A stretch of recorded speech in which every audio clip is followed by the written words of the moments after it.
Depression affects more than 150 million people worldwide, making it a leading cause of losing healthy years of life as a result of disability. In fact, by 2020, depression may be the second leading cause of healthy years of life lost, second only to heart disease. Why is depression so common? Well, it is said nothing in biology makes sense except in the light of evolution. But why would we evolve to get depressed? Depression poses a baffling evolutionary puzzle, if it has such negative effects, but yet it remains so common and heritable, meaning a big chunk of risk is passed through our genes. So there must be some kind of adaptive benefit. Otherwise, presumably, it would have been naturally selected against. Maybe depression is an evolutionary strategy for defense against infection. Infection has been the leading cause of mortality throughout human history. The average life expectancy was 25, and it was not uncommon for half our kids to die. With such stark capabilities, infection has been a critical and potent driving force in natural selection. When we become infected, there's a surge of inflammation as our body mounts a counterattack. And then what happens? We feel lousy. We feel sick, we get weak, tired, slow, and sleepy. We don't want to see anyone, we don't want to do anything. All we want to do is sleep. It's like we're depressed. And that's great for fighting infection. Not only does it help us conserve energy so we can put up a good fight, but reduces social contact. We're not running around infecting everyone.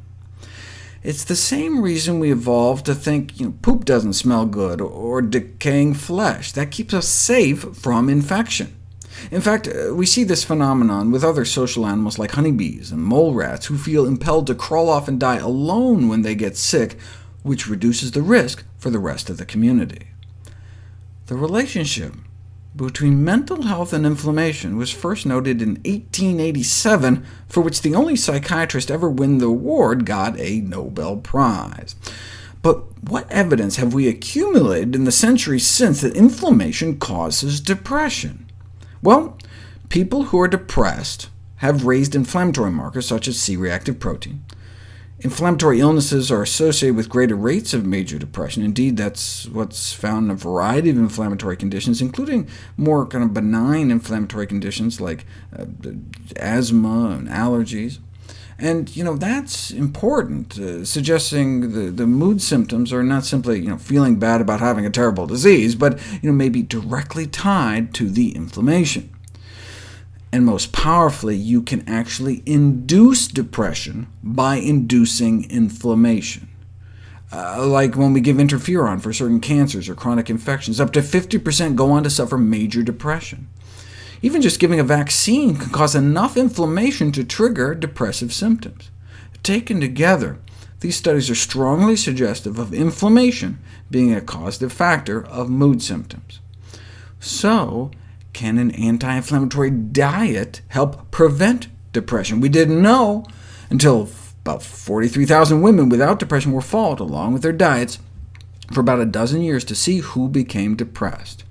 And it was those who ate a more inflammatory diet pattern, characterized by more soda, refined grains, and meat, suggesting that chronic inflammation may underlie the association between diet and depression. Normally, we think of omega-3s as anti-inflammatory, but they found fish to be pro-inflammatory, associated with increased C-reactive protein levels, consistent with recent findings that omega-3s don't seem to help with either depression or inflammation. The most anti-inflammatory diet is plant-based, which can cut C-reactive protein levels by 30% within 2 weeks, perhaps because of the anti-inflammatory properties of antioxidants. I've talked about this before, but never really explained why antioxidants are anti-inflammatory. See, oxidative damage caused by free radicals may cause an autoimmune response in the body by changing the chemical structure of otherwise ubiquitous molecules to generate new structures that the body attacks as foreign. For example, when LDL cholesterol gets oxidized, our body creates antibodies against it and attacks it. And so clinical depression can be accompanied by increased oxidative stress and the autoimmune inflammatory response it creates. Free radicals lead to autoimmune inflammation. Where else does inflammation come from in our diet? Endotoxins. Right? It's worth reviewing how the endotoxins in animal products can cause a burst of inflammation within hours of consumption. What does it do to our mood?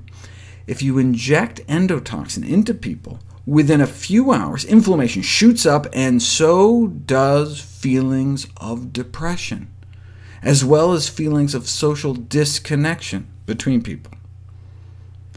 Although previous research has demonstrated that inflammatory activity contributes to depressive symptoms, no work in humans has examined the effect of experimentally induced inflammation on anhedonia, the lack of reaction to pleasurable stimuli. This is an important symptom of depression. No work has been done, that is, until now.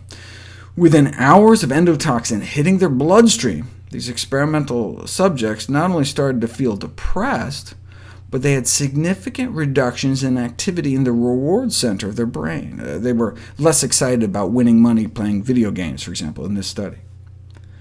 But by eliminating animal products and eating antioxidant-rich diets, we may be able to prevent or treat depression.